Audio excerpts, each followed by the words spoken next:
शासनपति प्रभु महावीर स्वामी को हम वंदन करते हैं। सभी गुरु भगवंतों को तिकोतों के पाठ से वंदन करते हैं।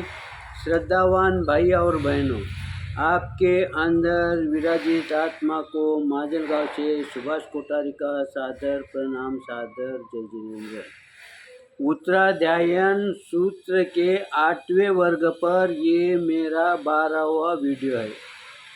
हम कल 8वें गाथा का चिंतन किया है। 9वें गाथा के अंदर गुरु भगवान क्या कहते हैं? पाने ये नाई वाये जा से समियेति उच्चेयी ताई तवो से पावयम कम्मम निजयी उद्दगम व थल्लावो। 9वें गाथा के अंदर गुरु भगवान कहते हैं कि जो साधु प्राणियों के प्राणों का हिंसा नहीं करता, साधु प्राणियों के प्राणों की हिंसा नहीं करता। अब साधु कैसा करेगा? साधु तो हिंसा करता ही नहीं ना। फिर गुरु भगवंतों ने यहाँ पर कैसा कहा है कि साधु प्राणियों की प्राणों की हिंसा नहीं करता? गुरु भगवंतों को इससे क्या समझाने का है? गुरु भगवंतों को इस लाइन से ये समझाने का है कि जो नए साधु हैं उनसे हिंसा हो सकती है, जो 8वें गाथा के अंदर समझाया। लेकिन 9वें गाथा के अंदर समझाया कि जो साधु आज दीक्षा लिए वाला साधु से हिंसा होंगी, झूठ बोला जाएगा, दोष लगेगा 5 महाव्रतों का, क्योंकि आज उसने दीक्षा ली, इमीडिएट उसके दोष दूर नहीं होते। लेकिन जैसे जैसे साधना में वो आगे बढ़ेगा, कुछ वर्ष बीतेंगे, 10, 20, 25 वर्ष जैसे जैसे बीतेंगे, वैसे वैसे उनका आचरण निरखते जाता है। ऐसे साधु की बात कही है ये लाइन में।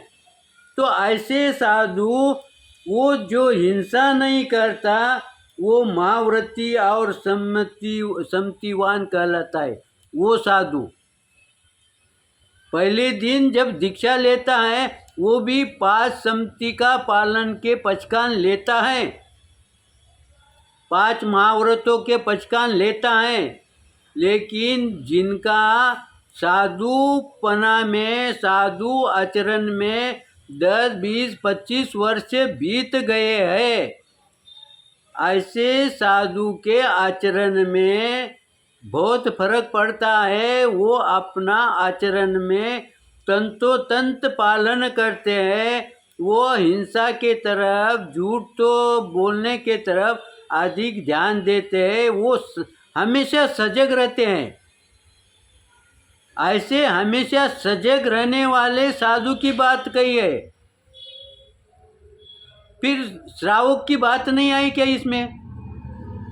कौन है हमारे में ऐसा सजग श्रावक का वर्णन कहाँ पर आया है? पुण्या श्रावक की सामायिक गुरु भगवंतों ने उसका उल्लेख किया, याद किया है। यानी पुण्या श्रावक ये साधु था क्या? साधु नहीं था, लेकिन साधु जैसा उसका आचरण था। ऐसे श्रावक हो, चाहे ऐसे साधु हो, वो 5 महाव्रतों का पालन करते हैं और 5 सम्मति का भी पालन करते हैं। ऐसे साधु पाप कर्म से दूर रहते हैं। उनके नज़दीक पाप आता ही नहीं है। इसलिए उन्होंने, गुरु भगवंतों ने यहाँ पर एक उदाहरण दिया है। जैसे ऊंचे स्थान पर जल बहता है। मान लो कोई ऊंचा स्थान है, ऊंचा यानी प्लेन नहीं, उतार का जो स्थान है, वहाँ पर पानी गिरते के साथ वो बह जाता है। वैसे ही गुरु भगवंत कहते हैं कि ऐसे जो संत है, ऐसे जो श्रावक है, ऐसे साधु के, ऐसे श्रावक के संपर्क में कभी कभी ऐसा समय आता है, ऐसा पाप कर्म का योग आ जाता है, वो समय वो इतने सजग रहते हैं कि वो पाप कर्म से बहुत दूर सरक जाते हैं और वो पाप सीधा आया और सीधा ही चले जाता है, उनका दोष इनको नहीं लगता। तो वो जो दोष आया है, वो जो पाप आया है, वो पाप से वो बचे कि नहीं बचे? और हम क्या उससे नहीं बचते, हम में उस पाप के अंदर चिपक जाते हैं, इसीलिए हमारा कर्म बंद हो जाता है। लेकिन ऐसे श्रावकों का, ऐसे संतों का कर्म बंद होता नहीं।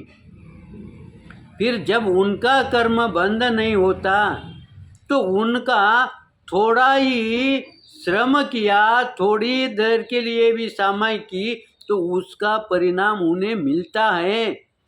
लेकिन हमने कई सामाई की तो भी उसके परिणाम हमें महसूस नहीं होते, क्योंकि हमारे पाप कर्म हमेशा चिकने ही बनते जाते हैं। पाप से हम छुटकारा पाने, कर्म से हम छुटकारा नहीं पा सकते। कर्म तो आएंगे, लेकिन कर्म से हम कैसा बचे? कर्म से हमें टच होके निकल गए तो कोई वांदा नहीं, लेकिन हम कर्म के अंदर न आए, इसका हमें ध्यान रखना चाहिए। तो इसका ध्यान हमें कब आएगा?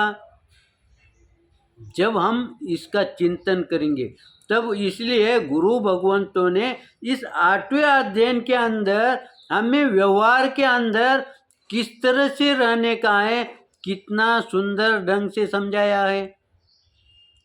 जब इस गाथा का हम चिंतन करते हैं, मनन करते हैं, तब हमारे कर्म बंद जो होते हैं वो हल्के फुल्के होंगे, वो पतले कर्म बंद होंगे, वो हमारे भी कर्म बंद होंगे और अन्य भाई के भी कर्म बंद होंगे।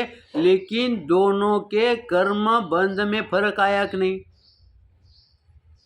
हमारे कर्म बंद आसानी से निकल जाएंगे, लेकिन जिन्हें इसका ज्ञान नहीं है, इसका चिंतन नहीं किया है, उसके कर्म बंद उसे भोगना ही पड़ेगा।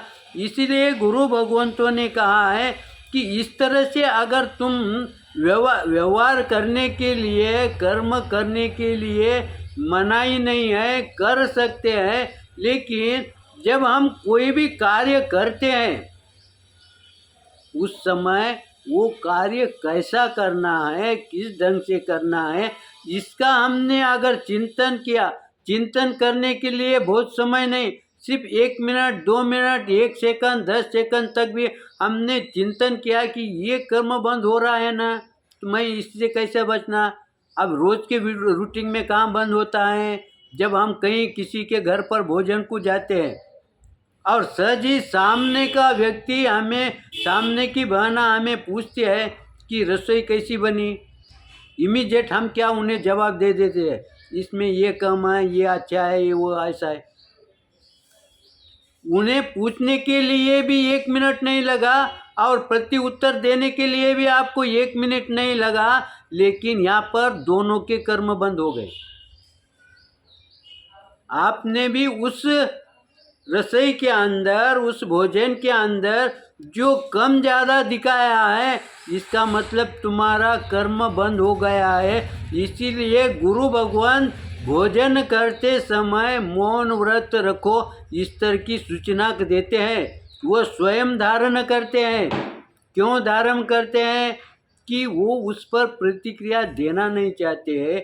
इसीलिए हम भी इस बात का ध्यान रखें कि मैं कर्म से तो नहीं छूट पाता, कर्म तो करना ही है, लेकिन मुझे कम से कम कर्म का बंध हो। इस तरह से हम सतत जागृत रहेंगे तो हमारा कर्म बंद कम होगा, और जैसा ही कर्म बंद कम होगा वैसी वैसी हमारी साधना बढ़ेगी। साधना के अंदर हमारा मन लगेगा।